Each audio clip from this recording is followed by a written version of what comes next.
শুভ সকাল সবাইকে।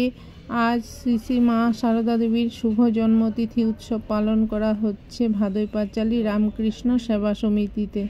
সেখানে ঠাকুরের এক ভক্ত মা স্বামীজির ঠাকুরের কথা সুন্দর করে বিশ্লেষণ করে বললেন, তো খুবই ভালো লাগলো, তাই তোমাদের সঙ্গে একটু শেয়ার করলাম।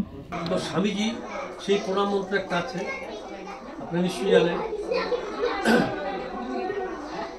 মা বলেছেন যে দাহিকা শক্তি রামকৃষ্ণ স্থিতি সর্বশক্তি স্বরূপা সারদাং প্রণম্য হয়। অর্থাৎ রামকৃষ্ণের অন্তরে যে শক্তি, যে দাহিকা, যে আগুন জ্বলছে, সেই আগুন জ্বলতে গেলে তো একটা কাঠের দরকার বা যে কোনো কিছুর দরকার।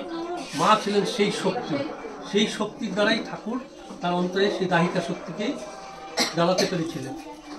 ঠাকুর যদি ব্রহ্ম থাকে, মা ছিলেন শক্তি, সেই মা শক্তি। তাই সেই সর্বস্বরূপা শক্তি সম্পন্ন মাকে আমি প্রণাম করছি। স্বামীজি সেখানে সেই কথাই বলবো। তো সেই মা, তো মায়ের যে বাণী, ঠাকুরের যে বাণী, আমরা কথামৃত পাঠ করি ঠিকই। আমরা কথামৃত অনেক মানুষ আছেন যারা হয়তো তারা যথাযথ বুঝতে কষ্ট হয়, কারণ কথামৃত হচ্ছে বেদ, উপনিষদ এবং গীতার সমন্বয় করা জিনিস। তো সেই জিনিসটা বুঝতে গেলে অনেক চিন্তা ভাবনার কথা আছে, অনেক বিশ্লেষণের কথা আছে। যদি সূক্ষ্মভাবে বিশ্লেষণ করা হয়, তখনই আমরা আধ্যাত্মিক পথে এগিয়ে যেতে পারবো। কারণ আমি যদি ভিতর থেকে যদি কিছু না জানি, আমি মন্দিরে যতই আসি, যতই পূজা করলাম, গেলাম, বাস আমার কিচ্ছু হবে। স্বামীজি বলছে কিচ্ছু হবে না।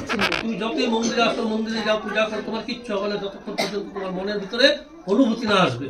এখন অনুভূতিটা আসতে গেলে আমাকে সেই বিষয়টা জানতে হবে।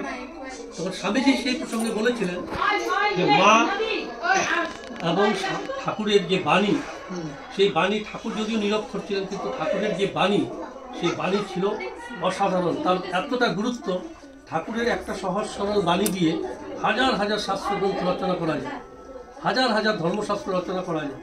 তখন একজন সাহিত্যিক ছিলেন, ঠাকুরের স্বামীজির বন্ধু, কি মিত্র, প্রেমেন্দ্র মিত্র। তিনি বলছিলেন সত্যি কি তাই? বলে হ্যাঁ। বলে যেমন উদাহরণ চাইছে, তখন বলছিল সর্বভূতে ভগবান।